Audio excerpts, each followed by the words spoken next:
we're doing, our situational awareness is measured by how many of the things that we want that we got. Or how many things that we don't want that we got. You see? And then the rest of our experience, we just throw it in the trash can. We don't even pay attention to it.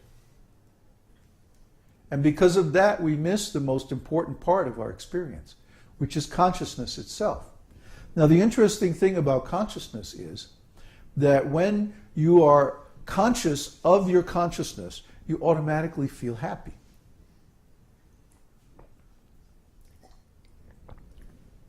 You don't need to get what you want to be happy, or to not get what you don't want. Those aren't the defining symptoms of happiness. The actual definition of happiness is when you're conscious of consciousness. And of course, the only consciousness that you can be conscious of is your consciousness, because you are an individual. You are separate from all other individuals. Your consciousness and my consciousness are separate, and there is no connection, no direct connection between them. So I can't be aware of your consciousness and you can't be aware of my consciousness. It's not possible. See?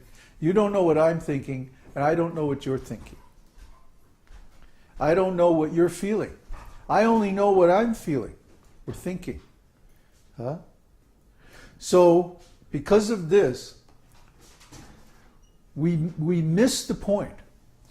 You know, this activity is very distracting. I don't know what's going on in there, but it's really distracting. It's very, very noisy, and it's like getting in the way of me delivering a good talk here. Ananda? Yeah, everybody come in, sit down, listen.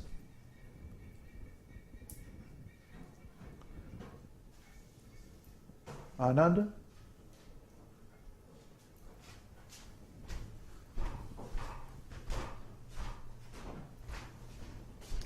Yeah, we can't have all this coming in, going out, moving around, doing stuff, making noise. It's just totally distracting, and we're talking about high philosophy, and it's very, very hard to keep focused. And plus, you're all on global television. You see this camera? So you have to be good. Okay, where was I? Consciousness. What about consciousness? It's individual. What else? I don't know your consciousness, you can't know my consciousness. Now what? It's something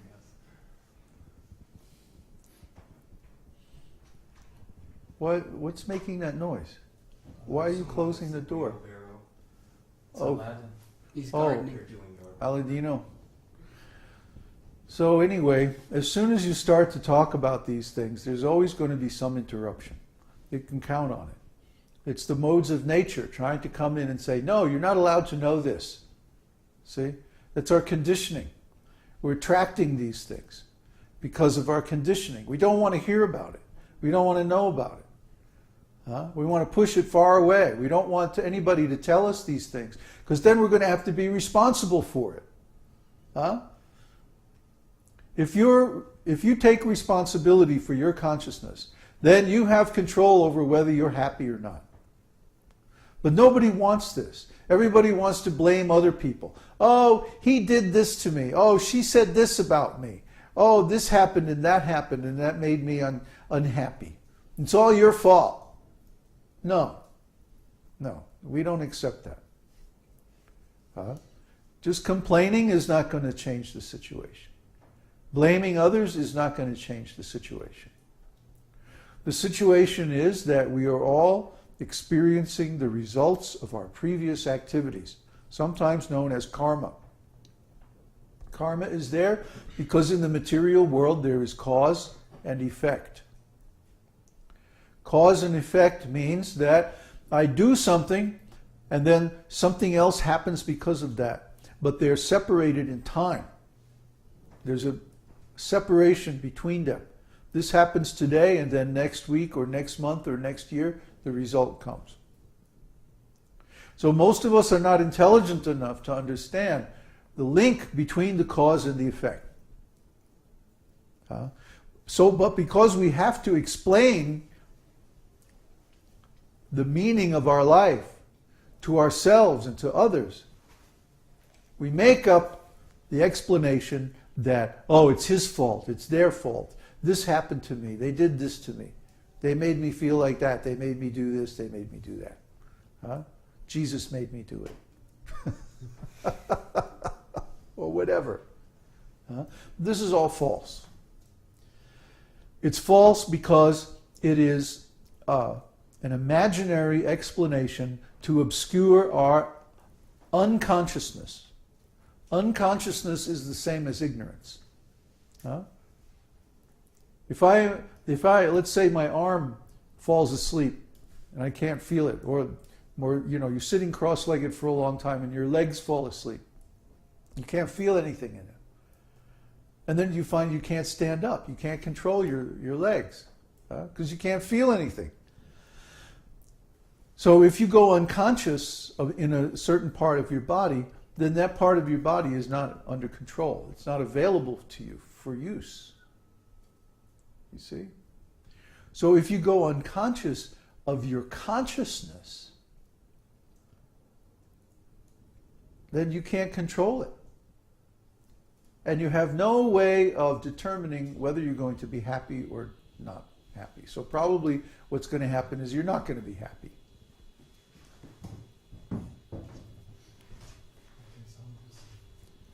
Yeah, we should make it a standard item to unplug the refrigerator before the class. So many interruptions.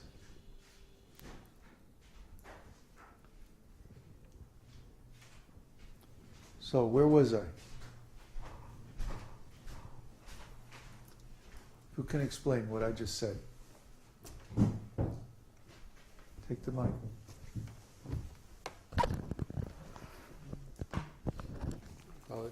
If we are unconscious of our consciousness, then it's no longer under our control and we have no control over whether we are happy or sad, and most likely we'll be unhappy. Most likely, yeah. Why? Because if we let something go out of control, then the chances are it's going to do something that we don't want, that we don't like. You see? Just like if I'm driving my car and I take my hands off the wheel, what's going to happen? I'm going to have an accident, right? So similarly, if I'm not aware of my consciousness, I'm not controlling my consciousness, I'm not in control of myself, of my awareness, then the chances are I'm not going to be happy. I'm not going to get the result that I want. You see? So first of all, our mistake is measuring our happiness in terms of desires. I want this, I don't want that. Actually, that's not the cause of happiness. Because we all have this experience. Even if we get what we want, or what we think we want, it doesn't make us happy. Everyone thinks, oh, if I just had $1 million, if I just had a beautiful girlfriend or boyfriend, if I just had a newer car, or this, or if I had that, or whatever it is, I'll be happy. And then we get a beautiful girlfriend, or we get a new car, but it's not perfect. There's always something wrong with it. Or it's too expensive. Or something. It's always something. In this material world, nothing is perfect. And nothing is forever. So even if I get that perfect job, even if I get the perfect house, someday I'm going to lose it, or it's going to get old and fall apart, and there's going to be problems with it. You can bet on it. I mean, you could bet the bank of, Fort Knox, if there's any gold left, if they haven't stole it all. You'll see that coming out in the papers in a couple of weeks. Anyway, material things cannot make you happy. And also, the absence of things you don't want will not make you happy either. The most that can do is reduce your pain, reduce your suffering. But is the reduction of suffering happiness? Not really. Not really. Happiness or joy is a substantial thing. And it happens in our consciousness. Think of the last time you were really happy. Huh? Where did you feel that happiness? In your hand?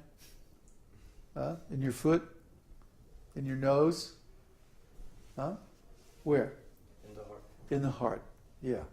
You feel happiness in your heart. You don't feel it out there. You don't feel it through the senses. You don't feel happiness in your eyes, in your ears, in your nose, on your tongue. When was the last time you said, oh, my tongue was really happy? Huh? No. You don't feel happiness in your senses. You feel happiness in your consciousness. Isn't it?